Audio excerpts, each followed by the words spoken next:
So when I talk about raising my kids to take my place and to building these companies, yes, the end goal is to make them the leaders of these companies, which is an advantage of just simply being my child. But at the same time, it is not like, and I'm not just saying this for you, I'm saying this for people, throughout whoever's watching this video. It is not like I'm just, building the company all on my own. I develop all these skills and experience. It's not that I'm aware of this and I don't teach the kids any of this. I don't put them through the same sort of grueling process that I had to.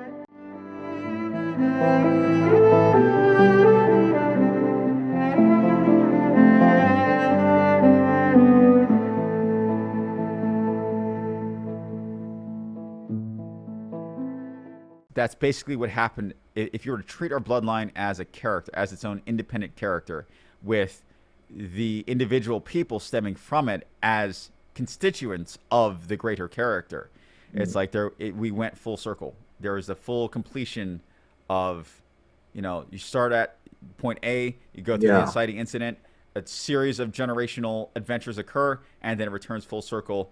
And while it is forever changed, it is able to ascend to a different modality than it had Yeah. before, in its It's own it, respective journey. I remember when I read the Bilbo books, not the movies, when the Gandalf says to Thorin, basically, you make a poor image of the king beyond Undermount. And that probably hit Thorin more Hmm. than any kind of spear or sword or anything, Yeah, because I it can means that understand. he is lesser than his own ancestors. And that's when he gets angry and starts shouting, Hmm. basically. And there's always this. I remember this. Vikings is not a good, how do you say, historical point of view, but there's one saying that Ragnar says is that your sons will be your rivals, and your daughters will forever be your treasures. Hmm. It's because the sons will fight to gain higher glory than the father, like at the standpoint of as a social structure.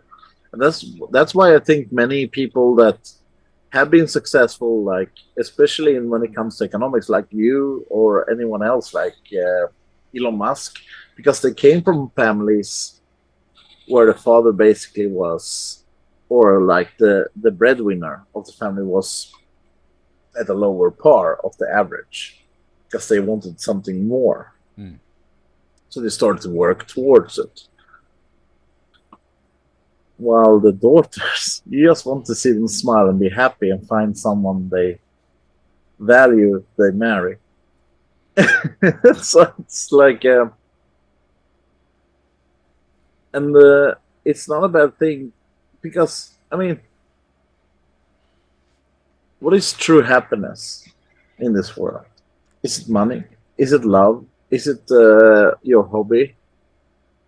What is true to the nature of what you like, something you love? Because from my perspective, when I've seen like the Viking series, Ragnar, for instance, he never wanted to be a king. Right. Right. He never wanted it. It's like he says to her, like, I should never have left the farm, because he just wanted to what was best for his family.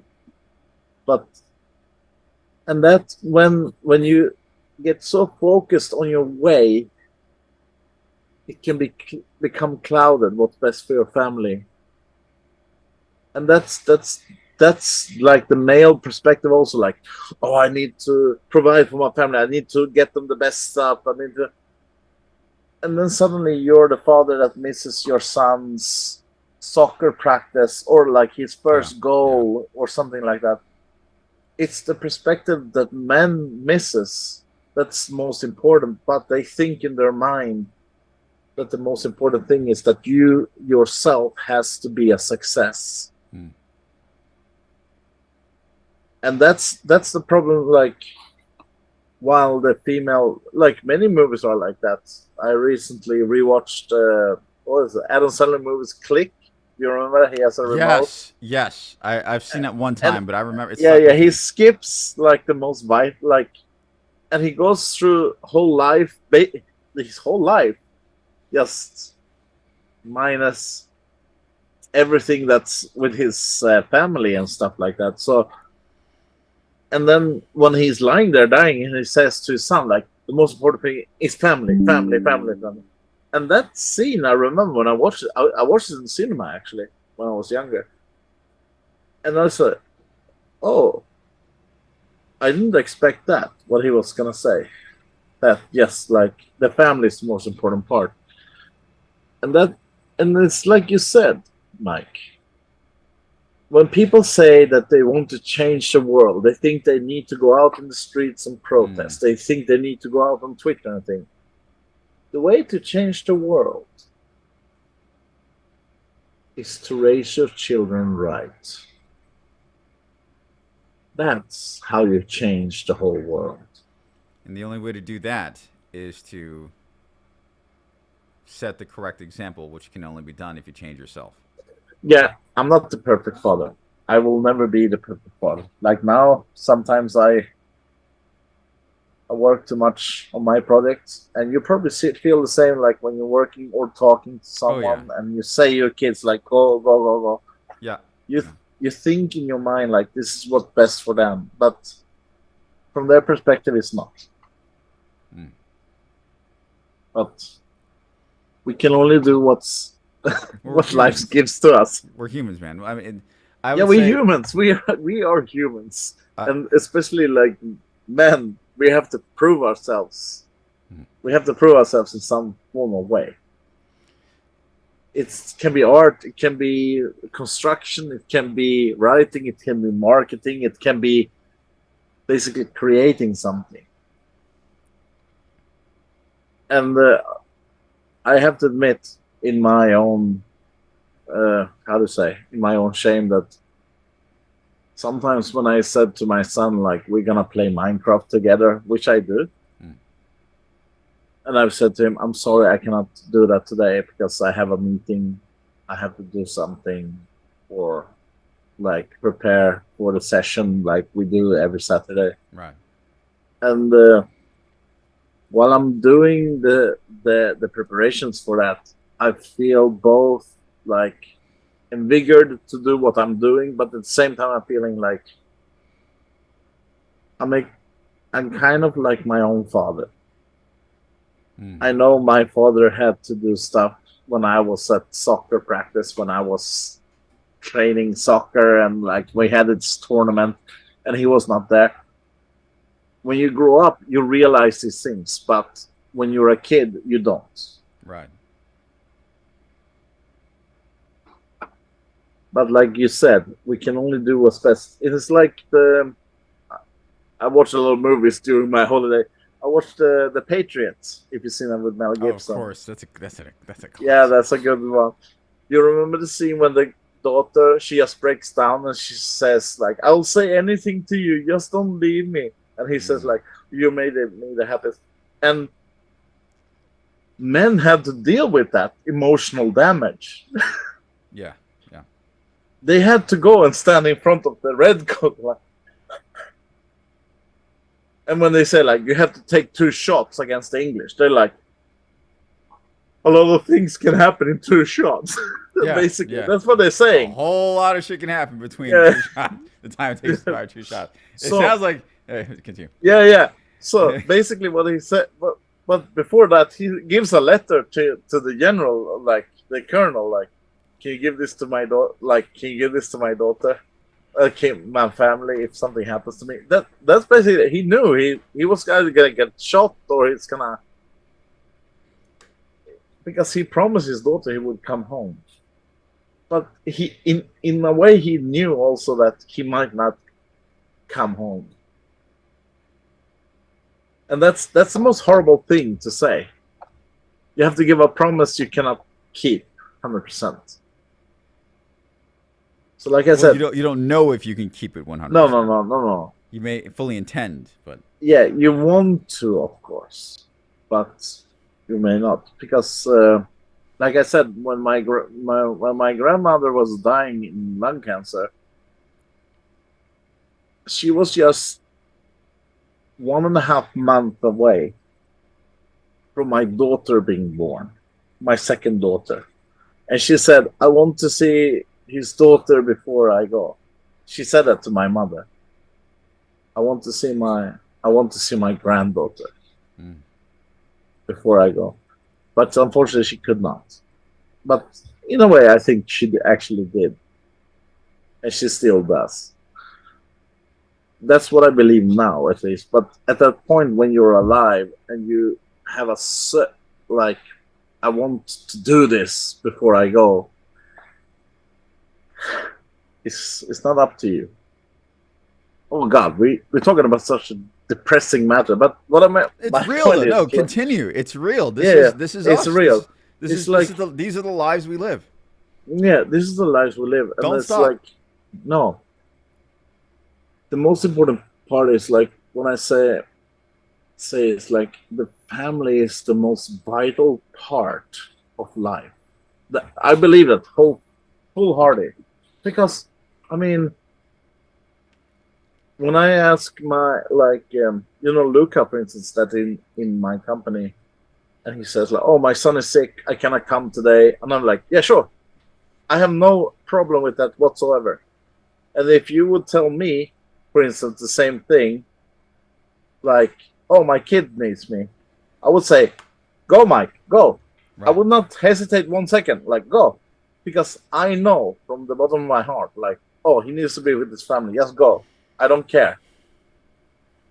The thing is, what we do here is less important, but at the same time, I'm putting up my son to play Minecraft or doing something else with him, and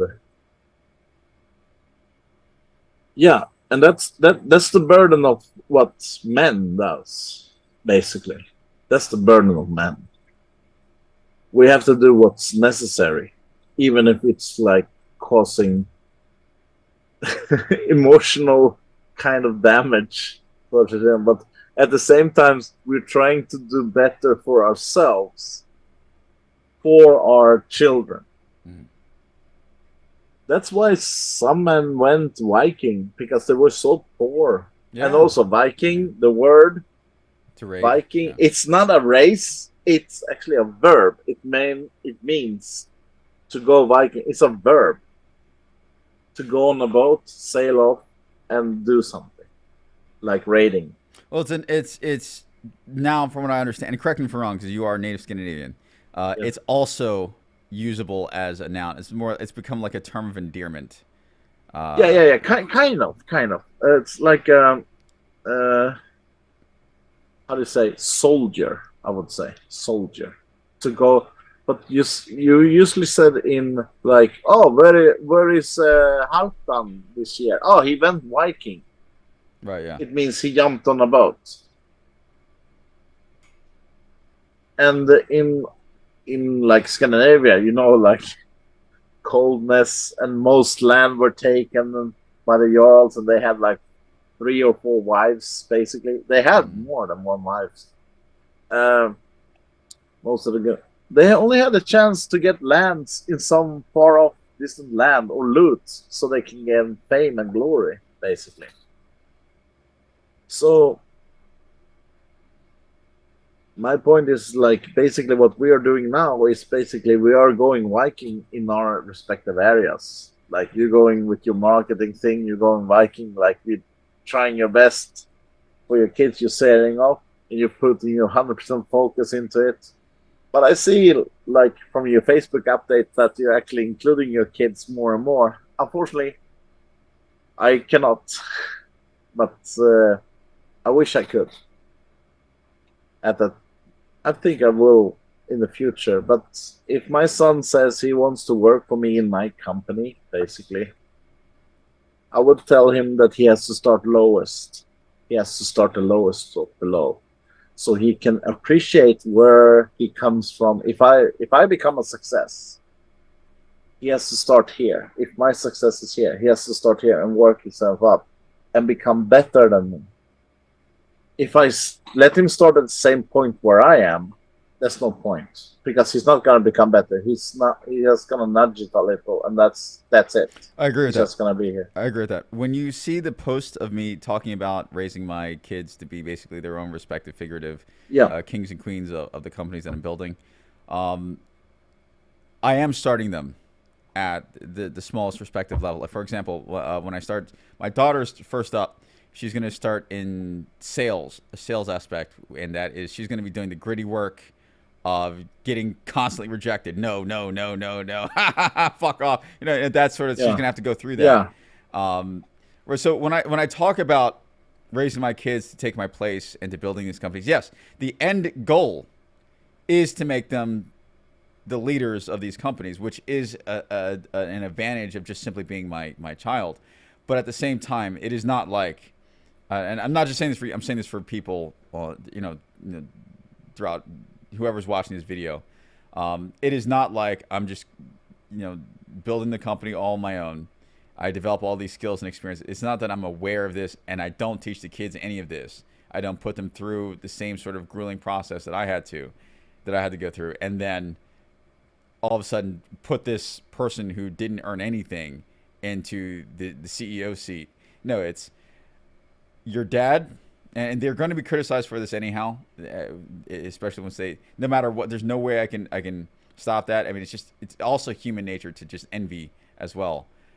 People, it's like, oh well, you're still only got your position because your dad, but at least they can say that, considering what has become their pedigree, and it's cool that I can actually say that, their pedigree is my dad. What they can say is my dad at least did start me at the bottom, and he taught me all. He made me learn how to clean the house. He made me learn how to.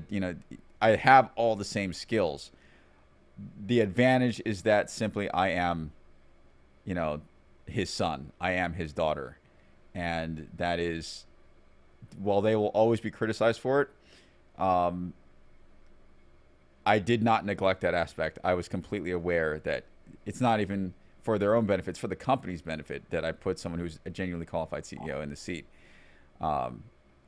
But I take all of that into consideration, of course, 100%, absolutely, and I agree with that notion without argument. I agree. Start them low, teach them everything, put them through the same process I had to learn through. But at the same time, once they are in the CEO seat and somebody wants to be like, well, you just got that because of your dad, people are going to say that regardless of what the kid went through. yeah. They will always. Regardless. So what matters most is knowing as a father that I did right by them to prepare them as much as possible to have them build those skills and the empathy necessary for the other workers, while simultaneously telling the world, hey, there's also the point where you're just being a fucking hater too. It's like, if you, instead of just hating on my kids for It's how envy, yeah, mostly envy. yeah. Instead of just envying my children, why don't you do the same exact thing? Why don't you? Not, I'm not speaking to you. I'm speaking like you, the hater in the Yeah, crowd. yeah. You hater in the crowd. Why don't you just do the same thing? Why don't you build something and then see what your choices are and how you feel about what you want for the future of your children once you get to a certain point? Some of them will just cast all their riches to the side. Some, but hyper minority. The vast majority of people will say to themselves once they get to a certain point, you know what? Why should I cast all this to the wind? I worked hard for it. I want the best for my children. They were, the posterity was a catalyzing motivator for why I endured what I endured to build it to begin with. So wouldn't it be against my nature not to set my children up for success in this manner? Well, yes, it would be. You're supposed to do that. That's part of being a good dad. Yeah, exactly. You know. To set your children up for success is different to set up them for being in the position they are, Yeah. basically. There's a And difference between raising good, in reference to the 1920s terminology, there's a difference between raising well-bred children from a good pedigree, making them worthy of their own namesake, their bloodline, preparing them to be worthy of that, which is why villagers had their coming of age ceremonies and all that stuff. The hunting ceremonies, the training to be a Spartan, all that stuff. It's why they had that. Agoge. Agoge, right? Yeah, to make kids of their line worthy of their own name, so to speak. And then there's a difference between that and then spoiling a kid and then calling him a Spartan. Yeah. That's not what's happening with me and my kids. It's no, you're going through a gogi. You're gonna become a Norton. You're gonna be worthy of this name. Yeah. I'm gonna give you everything. Go to the Chinese mountains for the Yeah. so, Oh man, I mean that. Well, we are in Alaska, so maybe not the Chinese mountains, but I am absolutely 100%. I'm not kidding. I'm 100% teaching them family martial arts. We have family martial arts Yeah. now. When I said I've repaired a lot about generational heritage, I mean I've repaired a lot. We have our own family martial arts now. I'm teaching them that. The family business. It's not just simply, oh, you built a company. It's a whole lot of things. Their heritage, their sense of rooting. It's called discipline. Yeah. And not even, actually, it's more than just simply discipline. It's a reason to live. Yeah. It's, you have their, daddy did all that. I went and got called all these names, had my life threatened from this group, that group, got put on a neo-Nazi hit list, which is a different story for a different time. Daddy went through all these things. I fought all these figurative dragons so that you could have a sense of rooting, so that you could have a Platonian place in society, so that you could have, a company to take over. You don't have to worry about going broke or homeless. You don't have to worry about these things anymore. Yet at the same time, it is not. I don't ever want them to feel like they are unworthy of it. It was the point. No. Right. So it's like there's a difference between, building a kid to be worthy of the pedigree, to accomplish more than me. Your sons, as you said, your sons will be your rivals. Yeah. Giving them what they need to do that. Yeah. And then just simply buying everything for them and versus buying everything for them, slapping on a red cape and saying, you're a Spartan. No, they're not. Yeah. So no, my kids, when my kids assume the CEO seats, they will be CEOs.